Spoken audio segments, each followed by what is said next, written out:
اس دنیا میں جو بھی آتا ہے اسے موت کا مزہ چکھنا ہے، اور قبر کی اندھیری کوٹلی میں ضرور جانا ہوتا ہے۔ امیر ہو یا غریب، بادشاہ ہو یا فقیر، اس نے موت کو گلے لگانا ہی ہوتا ہے۔ حضرت محمد مصطفیٰ پاک نے فرمایا، جب انسان کی روح نکلنے کا وقت ہوتا ہے تو اللہ پاک اس کی طرف 5 فرشتے بھیجتا ہے۔ پہلا فرشتہ اس کے پاس اس وقت آتا ہے جب اس کی روح حلق تک پہنچتی ہے۔ وہ فرشتہ اسے پکار کر کہتا ہے، اے انسان، تیرا طاقتور بدن کہاں گیا؟ آج یہ کتنا کمزور ہے۔ تیری تیز زبان کہاں گئی؟ آج یہ کتنی خاموش ہے۔ تیرے گھر والے عزیز و اقارب کہاں گئے؟ تجھے کس نے تنہا کر دیا؟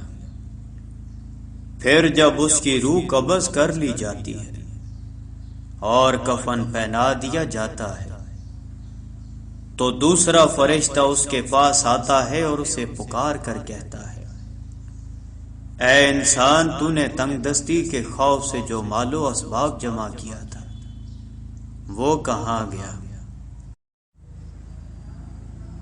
جو گھر بسائے تھے کہاں گئے؟ تو نے تنہائی سے بچنے کے لیے جونس تیار کیا تھا وہ کہاں گیا؟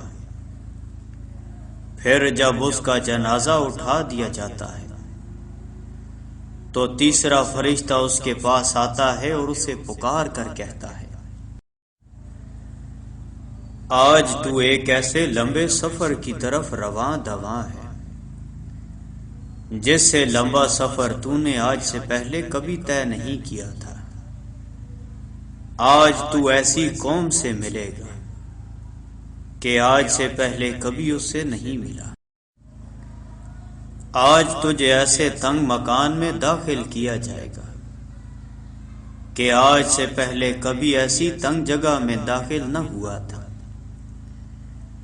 اگر تو اللہ کی رضا پانے میں کامیاب ہو گیا تو یہ تیری خوش بختی ہے، اور اگر اللہ پاک تجھ سے ناراض ہوا تو یہ تیری بدبختی ہے۔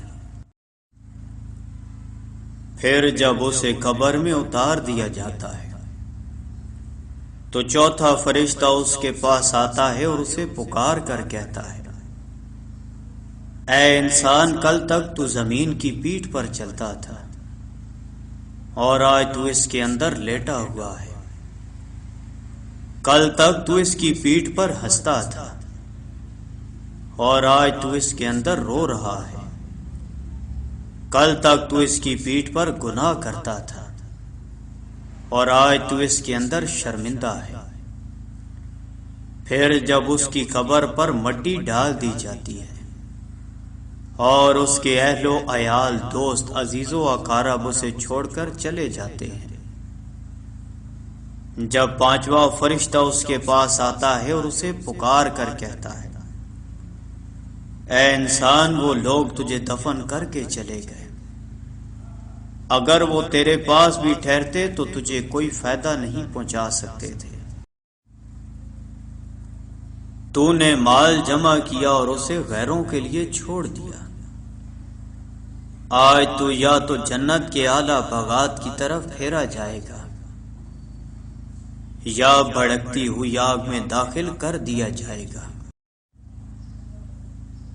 میرے پیارے بھائیوں اور دوستوں، یہ زندگی بہت مختصر ہے، اس کا کوئی بھی پتہ نہیں کب ختم ہو جائے، کس وقت اور کہاں سے موت آ جائے۔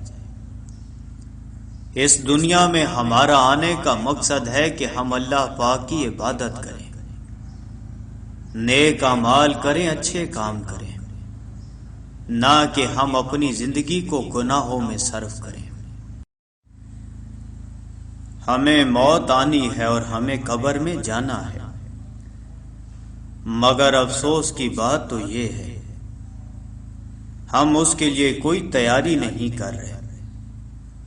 ہمارے پاس ساتھ لے جانے کے لیے کچھ بھی نہیں ہے، لیکن ہمارے پاس وقت ہے، تو ہمیں چاہیے کہ ہم اس دنیا میں نیکی کریں، اپنی زندگی اس راستے پر ڈال دیں جس کا ہمارے پیارے نبی پاک نے بتایا ہے۔ اللہ پاک ہم سب کو سمجھنے اور نیک اعمال کرنے کی توفیق عطا فرمائے، آمین۔